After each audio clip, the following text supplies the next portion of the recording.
Proper interpretation of the Bible requires an understanding of the original context in which it was written. God chose a specific time, place, and culture in which to inspire Scripture: the ancient Mediterranean and the ancient Near East of the 2nd and 1st centuries BC. Misreadings of Scripture often result from assuming the biblical writers thought, believed, and acted as we do.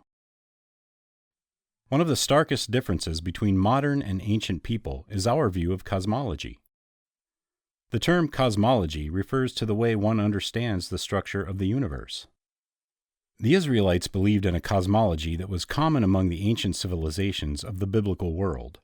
It encompassed 3 parts built up like a layer cake: a heavenly realm, an earthly realm for humans, and an underworld for the dead. This 3-tier system is reflected in the 10 Commandments.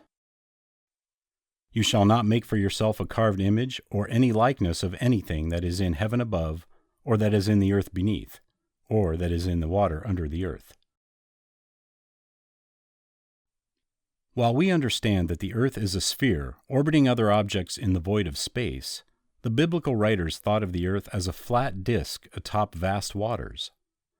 Rising from the deep waters below were the foundations of the world, which held the earth firmly in place. This idea is reflected in several places throughout Scripture. The foundations of the earth belong to the Lord. On them He has set the world. Where were you when I laid the earth's foundation? Tell me if you know. Who measured it? I'm sure you know. Who stretched a measuring line across it? What was it built on? Who laid its most important stone? He placed the earth on its foundations. It can never be moved. Beneath the earth lay the realm of the dead, often referred to by the Hebrew word Sheol. The Hebrew word for earth, eretz, is also used, since the graves dug by humans represented gateways to the underworld. This underworld was also connected to the great deep, the uninhabitable abyss beneath everything. In Job, this realm is described in watery terms.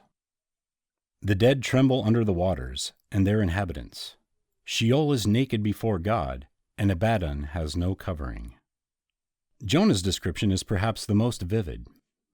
Water encompassed me to the point of death. The great deep engulfed me. Weeds were wrapped around my head. I descended to the roots of the mountains. The earth with its bars was around me forever, but you have brought up my life from the pit, O Lord my God. Ancient Israelites did not think of the sky as a layer of gas. They believed the heavens were separated from the earth by a solid, glass-like dome. This view is reflected in Job. Can you, like him, spread out the skies, hard as a cast metal mirror? Above the solid dome or firmament was an endless area of water. This idea of an area of land and air, sandwiched between water above and water below, is presented in the opening of Genesis. And God said, "Let there be an expanse in the midst of the waters, and let it separate the waters from the waters."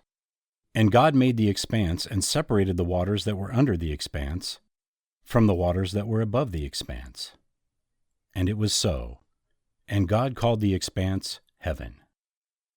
The firmament surrounded the earth, and its edge met the horizon, the boundary between light and darkness.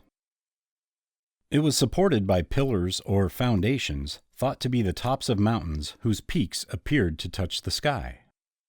The earth trembled and shook. The pillars of the heavens rocked back and forth. They trembled because the Lord was angry. The sky dome had portals which God could open to let the waters above fall to the earth. This idea is evident in the story of Noah and his ark. Noah was 600 years old. It was the 17th day of the 2nd month of the year. On that day, all of the springs at the bottom of the oceans burst open. God opened the windows of the sky. Rain fell on the earth for 40 days and 40 nights. And how did the rain end? The springs at the bottom of the oceans had been closed. The windows of the sky had also been closed, and the rain had stopped falling from the sky. God and his heavenly hosts were thought to dwell above the firmament. Thick clouds veil him so that he does not see, and he walks on the vault of heaven. The Lord builds his palace high in the heavens. He lays its foundation on the earth. He sends for the waters in the clouds. Then he pours them out on the surface of the land. His name is the Lord. When God inspired ancient authors to write Scripture, He did not spend time correcting their pre-scientific views. Many believers struggle with the notion that God would allow His people to remain ignorant about the natural world. But God never intended the Bible to be a science textbook. If you look past the outdated descriptions of the universe found throughout the Bible, the message of Scripture is still relevant today. One does not need to believe God set a flat earth atop physical foundations to understand that He created everything. One does not need to believe God allows rain to fall through portals in a sky dome to understand that He controls the laws of nature. One does not need to believe God lives in a palace above our heads to know that He rules over the heavenly realm. To learn more about this topic and many others, visit drmsh.com or thedivinecouncil.com.